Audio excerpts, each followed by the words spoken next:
जय हिंद दोस्तों। आप लोगों का हमारे इस यूट्यूब चैनल पर स्वागत है। आशा करते हैं आप लोग स्वस्थ होंगे और आप लोगों की तैयारी अच्छे तरीके से चल रही होगी। आज के इस क्लास में हम लोग ईवीएस से संबंधित जितने भी महत्वपूर्ण प्रश्न पूछे जाते हैं उनको कवर कराएंगे। यह क्लास जो है UP TET, C TET, super TET और बिहार स्टेट में जितनी भी टीचिंग से संबंधित प्रतियोगी परीक्षाएं हैं उस सब में बहुत ही महत्वपूर्ण भूमिका निभाएगा। तो चलिए शुरुआत करते हैं आज के सेशन को।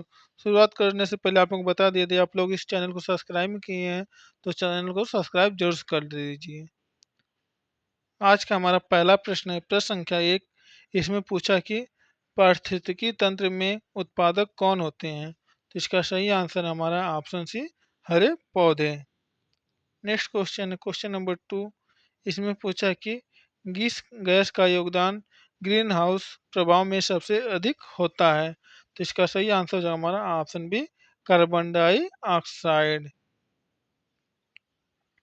Next question question number 3। इसमें पूछा है कि ओजोन परत का क्षरण किस गैस के कारण होता है। ओजोन परत का जो क्षरण है किस गैस के कारण होता है। इसका सही आंसर है ऑप्शन सी CFC, जिसे हम लोग क्लोरो फ्लोरो कार्बन के नाम से जानते हैं। क्लोरो फ्लोरो कार्बन के नाम से जानते हैं। CFC का फुल फॉर्म होता है क्लोरोफ्लोरोकार्बन। ये जो क्लोरोफ्लोरोकार्बन है यह फ्रिज से जो जो गैस निकलती है उस गैस को हम लोग क्लोरोफ्लोरो गैस के नाम से जानते हैं। Next question question number 4। इसमें पूछा कि जलवायु परिवर्तन का मुख्य कारण क्या है। जलवायु परिवर्तन का मुख्य कारण क्या है। इसका सही आंसर है option D global warming. Global warming के कारण जलवायु परिवर्तन होता है। क्वेश्चन नंबर 5 में पूछा है कि जैव विविधता का सबसे बड़ा नुकसान किस कारण होता है। जैव विविधता का सबसे बड़ा नुकसान किस कारण होता है। इसका सही आंसर है ऑप्शन सी निवास स्थान का नाश होना। Next question question number 6। इसमें पूछा है कि वर्षा जल संचयन का मुख्य लाभ क्या है। वर्षा जल संचयन का मुख्य लाभ क्या होता है। इसका सही आंसर है ऑप्शन सी भूजल स्तर को बढ़ना, भूजल स्तर को बढ़ाना। वर्षा जल संचयन का मुख्य लाभ होता है भूजल स्तर को बढ़ाना। Next question question number 7। इसमें पूछा है कि भारत में पहला राष्ट्रीय उद्यान कौन सा था। भारत में पहला राष्ट्रीय उद्यान कौन सा था। इसका सही आंसर है option C Corbett.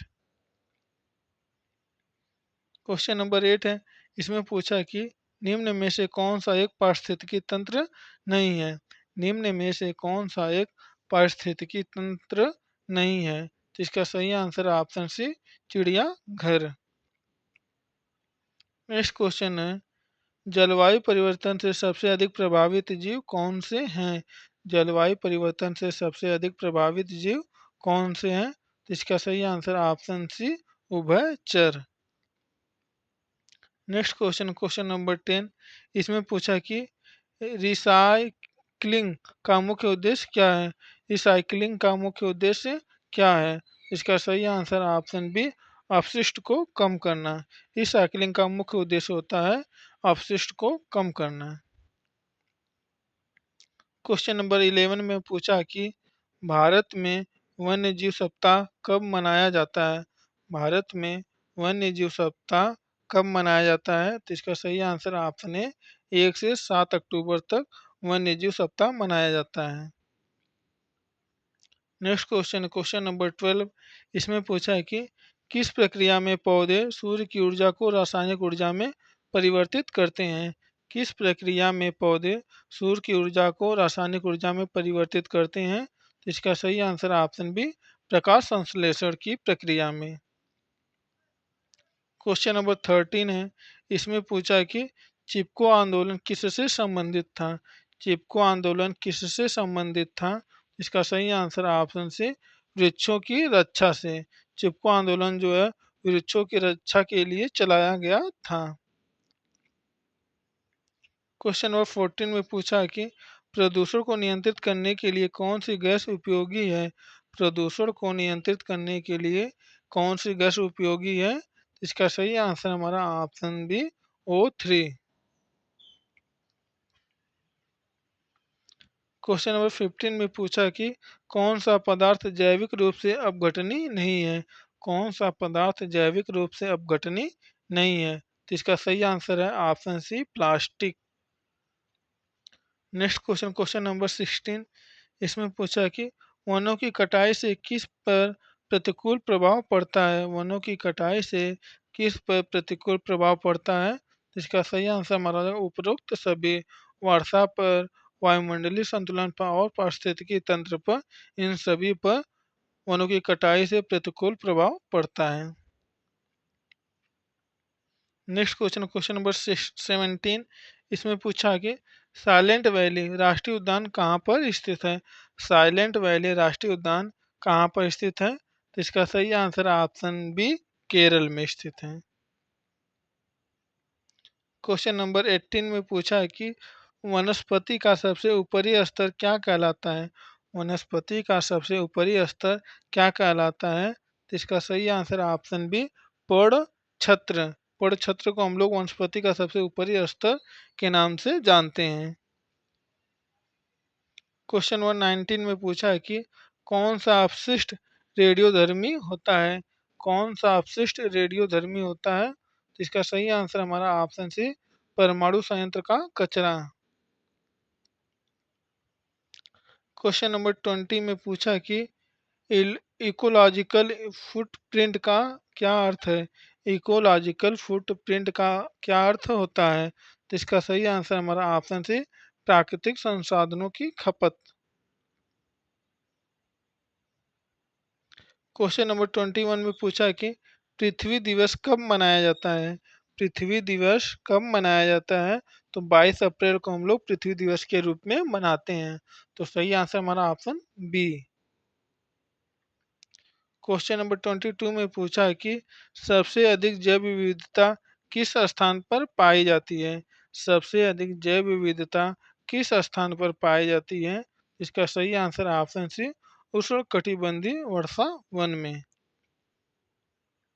Next question, question number 23, इसमें पूछा है कि किस जीव से हमें प्राकृतिक रूप से रेशम प्राप्त होता है?